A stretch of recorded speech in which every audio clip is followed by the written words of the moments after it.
Okay, so magandang araw. So today we're going to solve a problem on the review of shear and moment diagram. So as you can see from this given figure, we're asked to draw and shear. We have to draw the shear and moment diagrams for this type of beam. So it is just a simple beam with 6 meters span, but the challenge here is we have a trapezoidal load, 200 newton per meter here and 400 newton per meter at this point.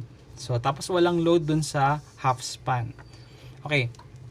Of course, this is determinate, no? So this is a determinate beam because this is just a simple beam. So the first step that we need to solve are the reactions. So let us solve reactions. Support reactions. So of course, we have here a vertical reaction at A and a vertical reaction at B. The horizontal component of the reaction would just be 0 because we don't have any horizontal forces on the beam. So summing of forces horizontal, it would just be 0. So basically, we have two unknown reactions. Okay, so let's have,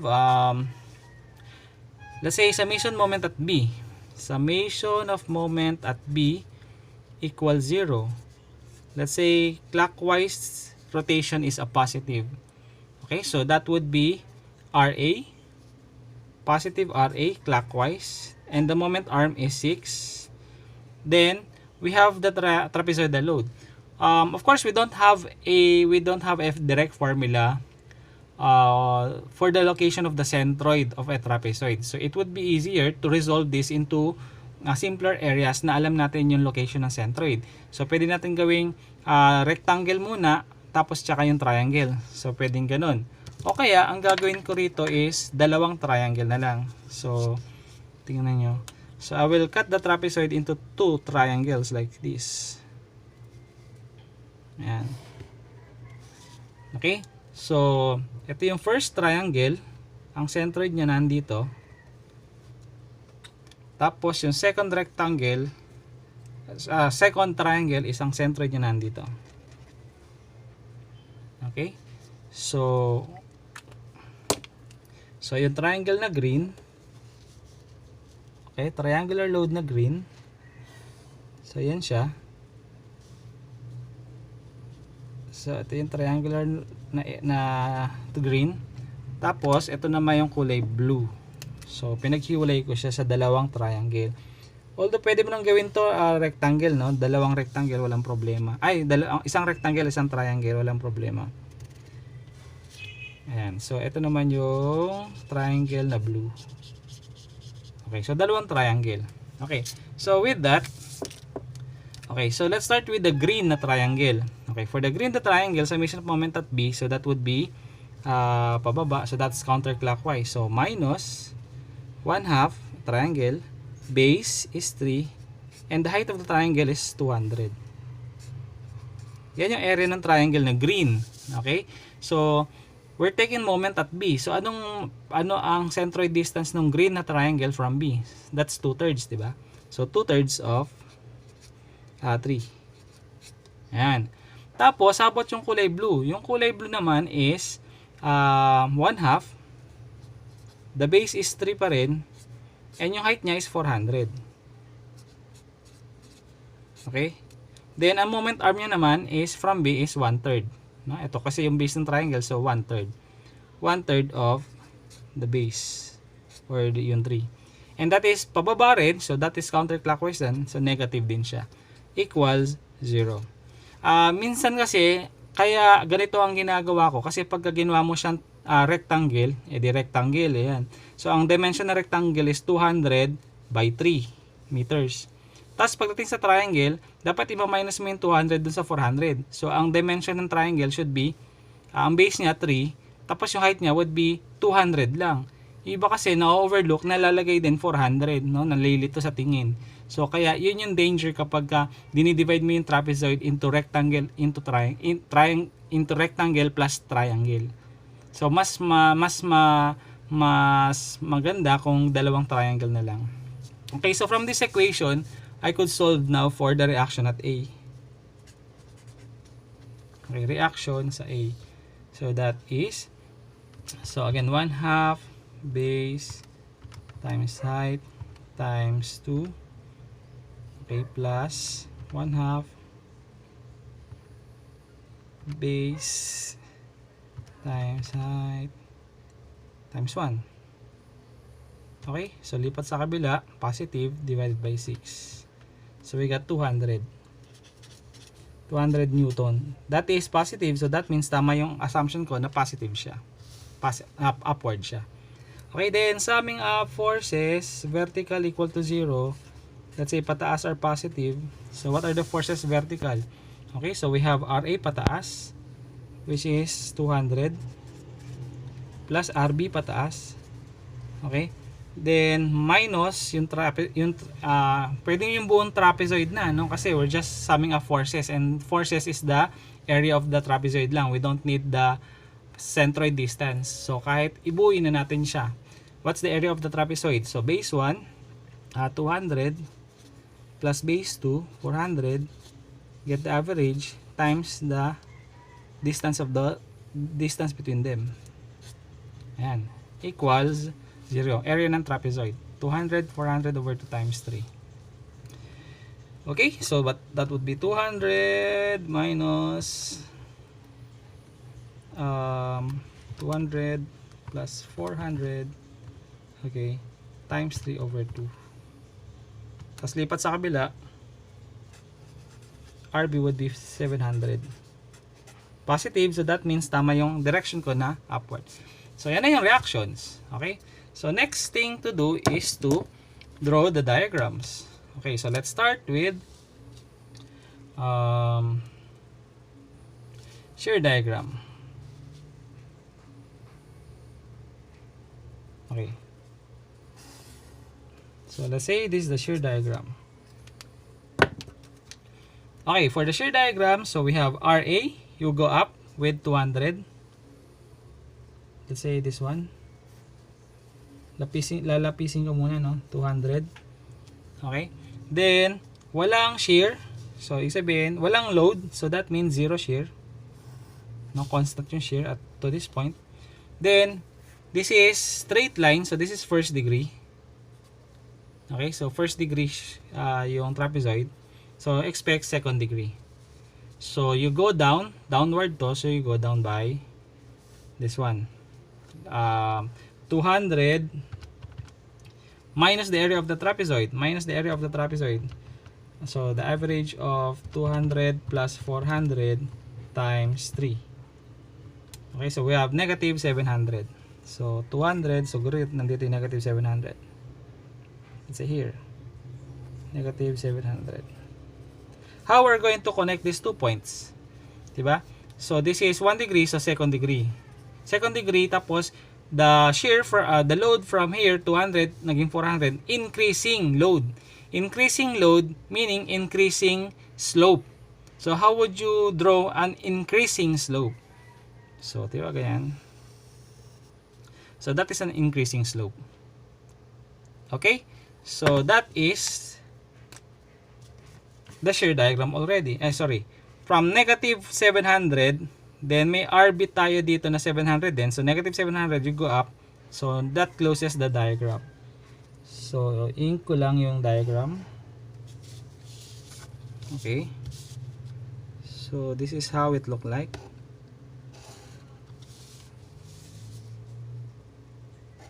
Okay. So ito yung second degree curve. Okay, so this is 200 and this is negative 700. Okay, so yan. So yan yung shear diagram. So based from the shear diagram, the maximum shear is what? 200 or negative 700? 700. So again, pagka maximum shear, irregardless of of sign. So dapat yung magnitude lang i-identify nyo. Okay, so Vmax is negative 700 newtons. So yun yung sagot natin sa shear. Now next, what's for the moment? What about for the moment? Okay, for the moment. Okay, so let's see. So for the moment, So, area of the areas, no? Area of the shear diagram. Okay. So, let's stay it here. So, moment diagram. Okay. So, as you can see, medyo significant yung point na to. Ito yung point na to, no? Point of zero shear. Kasi, at point of zero shear, diba, what do we expect there? So, we expect there the point of maximum moment. Okay, now. So, una, wala tayong problema rito, no? So, area ng rectangle. So, first, we have this area of the rectangle. Hanggang dito. So, walang problema dyan. Okay, so that would be the moment at A, roller, 0. So, we will start there at 0. Okay. Then, we go up with 200 times 3. That is 600. So, let's say here. Okay, so 0 degree. Pagdating dito, first degree. Kaya straight line lang. Ayan. So, this is 200 times 3. So, that's 600. Okay. Now, so we need this area. Ano bang area to? Oh, ano bang tawag diyan sa area na yan? So, pagka nalaman natin yung area na yan, idadagdag natin yung area na yan sa 600, makukuha natin yung point na to. And that is actually the maximum moment. Yeah, maximum moment. Now, maximum moment. Now, how are we going to connect these 2 points? This is second degree plus 2. Plus 1, so this would be third degree. Okay, so what can you say about the shear? The shear from left is 200 hanggang mag-0 at this point. So decreasing shear. So how is decreasing slope? Paano mo i-connect to with decreasing slope? So pag ganyan, diba? The slope is decreasing. Humihiga yung tangent line. Decreasing slope. Then after that, from that magnitude of maximum moment, ima-minus natin yung area naman na to. Okay, so maximum minus this area, what should be the answer?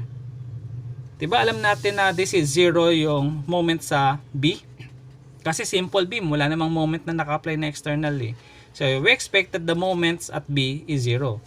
So we expect that kapag kayong Mmax, minus natin yung area na to sa shear diagram, it would lead us to a point of 0 moment here. Then if this is second degree, this would be third degree. And from this point, 0 shear, naging 700 yung shear. So increasing yung magnitude ng shear. Increasing shear, increasing slope. How is increasing slope? How we connect these 2 points? Increasing slope. So lumalaki yung angle, yung angle with the tangent line. It will be somewhere here. Yeah? So from this point, lumalaki, tumataas, no? Tumataas yung tangent line, lumalaki yung angle. So, yan yung moment diagram na actually. So, tapos na tayo sa diagram, but the big question is, what is the magnitude of this maximum moment? So, yan yung pinaka-challenge dyan. Okay, so paano malalaman? Now, okay, so ganito. So, we have 2 ways of solving for the maximum moment. One is mathematical. Mathematical means we will consider this as a second degree curve, and second degree curve is a parabola. So we need to identify the equation of the parabola. So yun yung mathematical method. Yung second method naman is yung statics method. Pag sinabing statics method, so equilibrium equation lang ang gagamitan natin. So knowing that this is the point of zero shear, diba alam ko na ang shear dito 0 eh. So, take advantage of point of zero shear, iproproject ko yan pataas. So, pagka pinroject ko yan sa pataas, dito. Yan, okay, project ko yan sa pataas, doon. So, again point of zero shear, ito yung segment na yon, ito yung maximum moment. Kaya importante pagka nagda-drawing kayo, nagsasolve kayo ng shear and moment diagram, ganyan dapat, no? Directly below the given beam, doon mo i-draw yung shear at saka moment diagram para yung projections kita mo. Okay? So, again, kailangan ko yung Mmax alam ko sa Mmax, yun yung point of zero shear. So, point of zero shear. So, ibig sabihin, pagka kinat ko yung beam dito at this section, ang lalabas dyan is shear there would be 0. So, ang shear doon ay 0. Okay, so let me call this as point C. So, let me call this as point C. Yan yung point C at point of zero shear. Okay, so let us isolate. Let us isolate. You could isolate yung left segment, yung beam, yung segment AC, or pwede mo rin i-consider yung right segment, yung CB. No? Yung AC or yung CB. Mas madali yung CB, ito lang yung involved, no? So, isolate CB. Okay, isolate CB. Okay, so, pag din-drawing natin si CB, ganito. Okay, so may hinge dyan. Ito yung point C. Tapos, meron siyang trapezoidal load pa rin.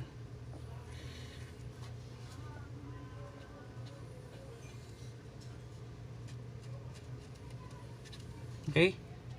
So, ito yung point C. Ito yung point B. Okay?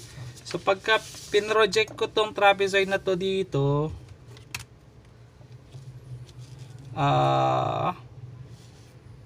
actually, it would reach this one. Yan. Pagka pinroject ko yun, para magkaroon ako ng triangle. No? So, yan. So, ito pagka pinroject ko, ganun, triangle din. So, sabihin, ito yung point A. Point A. Okay, so di bali this is 400. This is 400. Ito, tawagin natin to as, ano ba to? Y. Ito yung 400, no? Tapos ito Y. Ito yung Y. Y. Okay? Tapos, ano ba? Tawagin ko to as X. Ito yung X.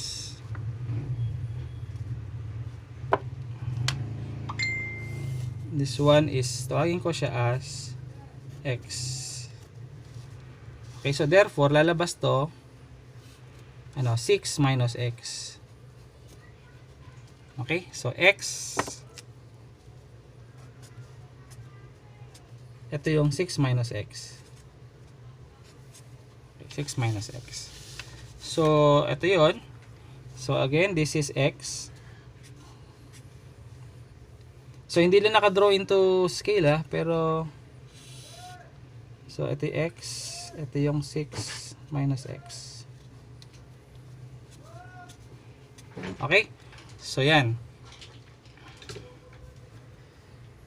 So, again, i-divide ko siya naman sa dalawang, yung trapezoid, paghihiwalayin ko siya into triangle ulit. So, ito yung unang triangle. Tapos, ito yung pangalawang triangle. Okay, so take note, yung triangle dito, iba dun sa triangle na to, ha. Kumbaga, this trapezoid is just a portion of this bigger trapezoid. So, ito lang yung kinoconsider kong portion of the trapezoid at point C. Okay. Ayan. So, let me solve first for that value of X. So, paano pag-solve ng value of X? Okay, so dito ko siya i-solve. Dito ko ipakita. So, by similar triangle, I could have by ratio and proportion.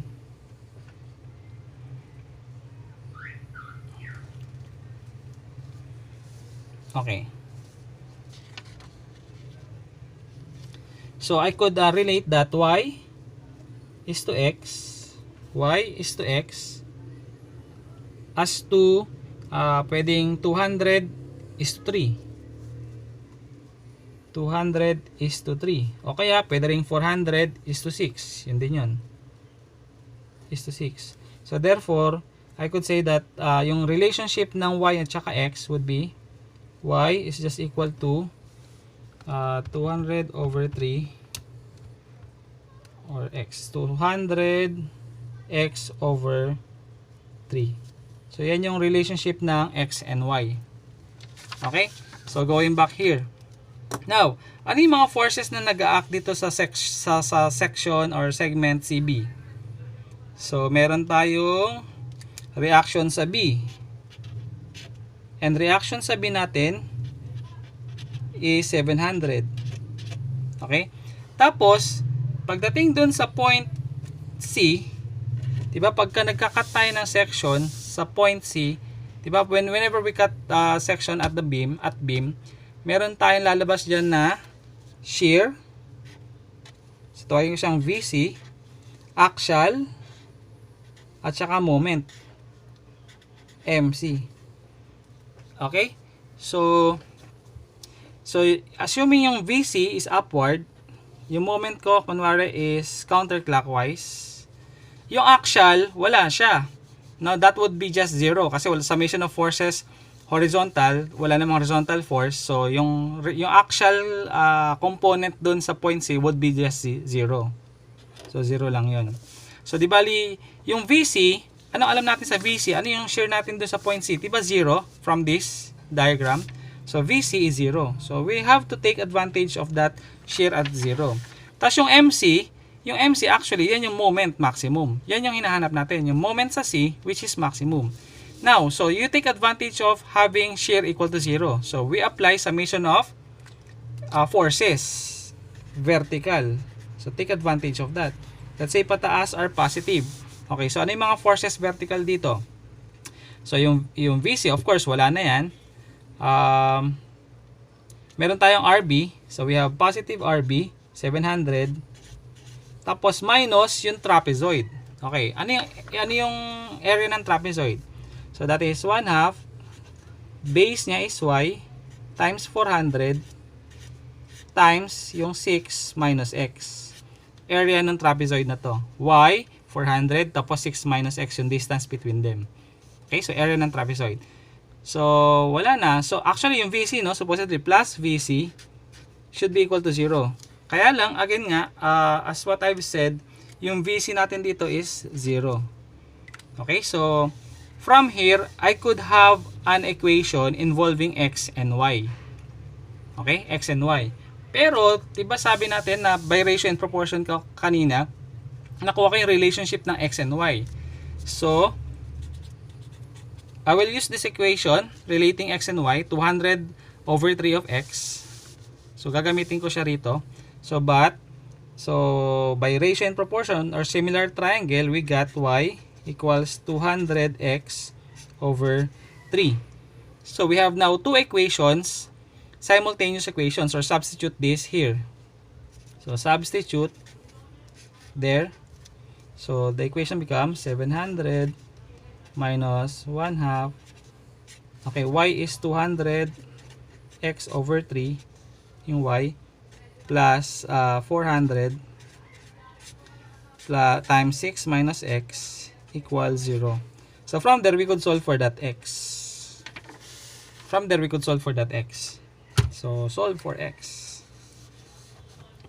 Okay, so if we're going to use shift solve, minus 0.5 of 200 alpha X over 3.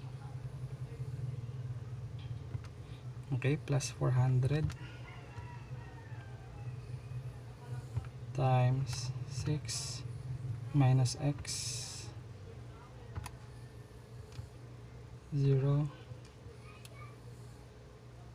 So, yung X natin, expected value of X natin is mga greater than 3, but less than 6. So, let's say 5 initial value. So, we got 3.87298 meters. I'll store it sa A. Okay. So, yan. Then, ano yung 6 minus X? Yung 6 minus X becomes 6 minus alpha A, 2.12. 2.1270166 meters. say, shift store ko sa B. Shift store ko sa B. Ayun na. So, alam ko na ngayon yung location, no? So, I have already solved for the location of the point of zero shear. So, nalaman ko na yung distance. Okay? So, again, yung x na yan is the distance of the point of zero shear measured from point A. So, with that, so, paano ma-solve na ngayon yung maximum moment? So, summation moment naman tayo.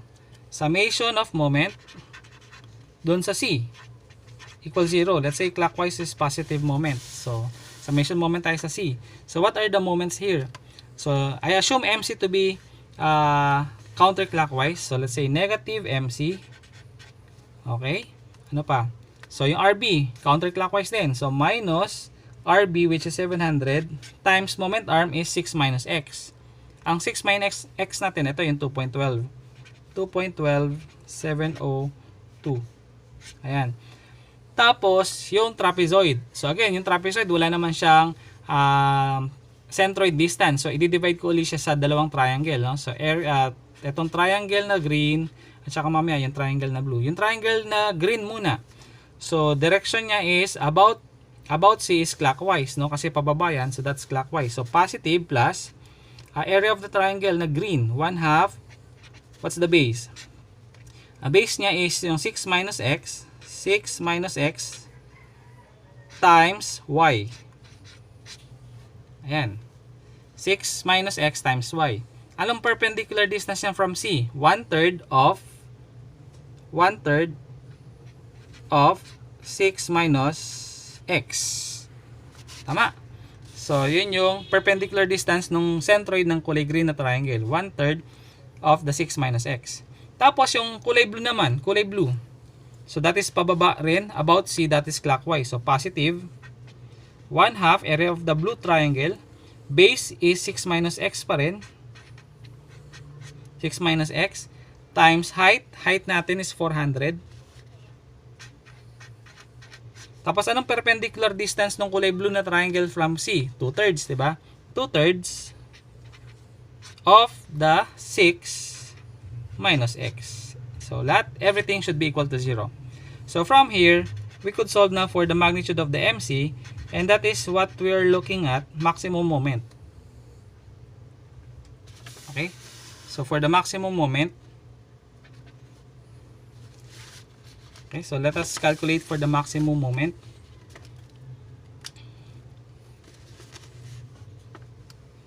Negative 700 times 2.12. Oh, sorry.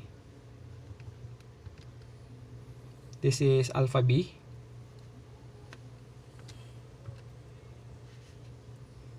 Okay. Plus 1/2 times alpha B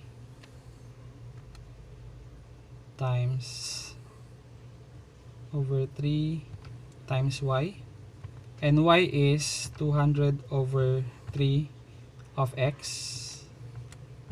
Okay, then plus 1/2 times alpha B times 400 times 2/3. Okay, so that gives us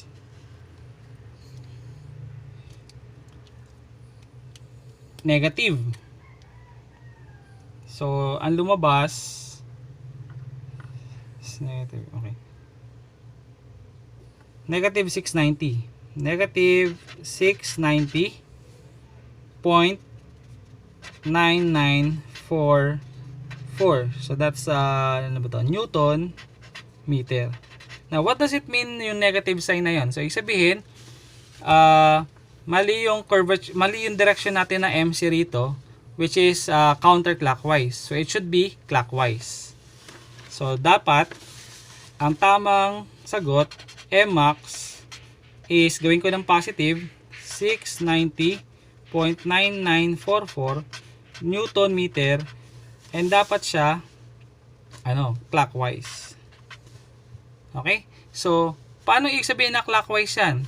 So, pagka ginawa natin clockwise to, Pag ginawa natin clockwise yan, kunwari ito yung beam, ginawa natin clockwise, so dapat pag ganun siya, no? Pag ganun, ginagawa niya yung ganun yung beam. Kasi pagka MC counterclockwise, yung beam niya natin pag ganito. Eh, diba we prove na negative yung lumabas dito, ibig sabihin mali yung direction natin na counterclockwise. So the correct direction should be clockwise, ganyan.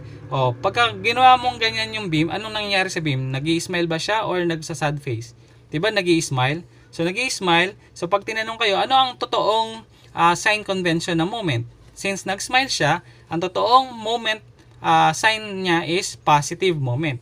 And true enough, this Mmax from the diagram is a positive moment. Okay, kasi nag-smile siya. Okay? So, pagka tinanong kayo, what is the maximum moment? So, this is the answer. Okay, so that's it.